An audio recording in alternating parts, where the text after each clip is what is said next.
तकरारदार दुखी होता है या तो विरोधक दुखी होता है।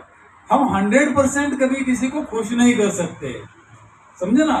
सो हमारी सेवा ही ऐसी, ये प्रोफेशनल हजार्ड है हमारा कि हम 50% जो हमारे ग्राहक है उनको ही खुश कर सकते। इसी अपेक्षा के साथ और आपको सबको शुभेच्छा देते हुए मैं अपनी वाणी को विराम देता हूँ।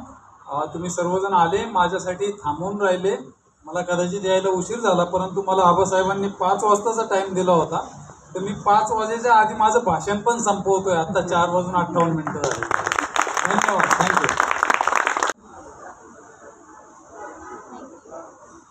हा माझा मोबाईल म्हणजे मी लाईफमध्ये पहिल्यांदा एवढा महागडा म्हणजे 32,000चा मोबाईल घेतलेला आणि तो मला 9 महिने म्हणजे हप्त्यावर घेतलेला मी, आणि तो 9 महिने म्हणजे पूर्ण कंप्लीटच नव्हते झाले हप्ते, 9 महिन्यांमध्ये हरवला आणि म्हणजे चोरी झाला घरातून। मला 1.5 वर्ष झाले, 23 जून, आणि मी जवळजवळ महिनाभर असं कोमात असल्यासारखीच राहते।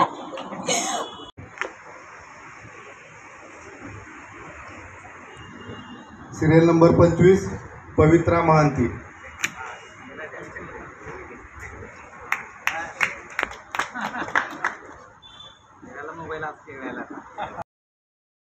एक मोठा धक्का बसतो, पण रियली थँक्स सगळ्यांचं। म्हणजे जसं की भाई पुलिस में गया क्या होगा, पण नाही, एक मेंटेलिटी असते ना, त्याचा एक विश्वास परत तुम्ही पाठवाल। और सर हमारे इसके अंदर बोलते हैं ना कि भाई जिसने अगर खुदा का शुक्रिया अदा करना हो तो पहले यानी कि लोगों का शुक्रिया अदा करतो। मी सर त्याच्यासाठी तुमचं खरंच शुक्रिया म्हणतो, जजाकल्ला खैर म्हणतो तुम्हाला। Thanks, really thanks. सर जानकारी मिला कि यहाँ पे वासी क्राइम में मोबाइल जो है चोरी के बरामद किया है, तो कितने मोबाइल बरामद किया गया है और कितने लोगों को दिया गया है? नई मुंबई पुलिस के पुलिस आयुक्त Shri Milind Barande sir, joint CP Shri Sanjay Ankore sir, additional CP Shri Deepak Sakore sir, DCP crime Shri Amit Kale sir और एसीपी क्राइम से अजय कुमार लांडे सर, इन्होंने ये 2 साल में जो नई मुंबई पुलिस आयुक्त के जुडिक्शन में जो मोबाइल मिसिंग हुए हैं और चोरी हुए हैं, उसके लिए एक ट्रेनिंग प्रोग्राम आयोजित किया था और वो मोबाइल सर्च करने के लिए हमको आदेश दिए थे। उसके बारे में गुने शाखा क्राइम ब्रांच यूनिट 1 के वाशी यूनिट ने अब तक 50 मोबाइल रिकवर किया है और उसकी प्राइस 10 लाख के करीब है। तो कितने लोगों को आज जो है कितने लोगों को मोबाइल 50 लोगों का जो मोबाइल वापस कर आणि टीम, कारण तुमचा जो नेवर गिव अप ॲटिट्यूड आहे ना, त्याच्यामुळे हे सर्व पॉसिबल आहे।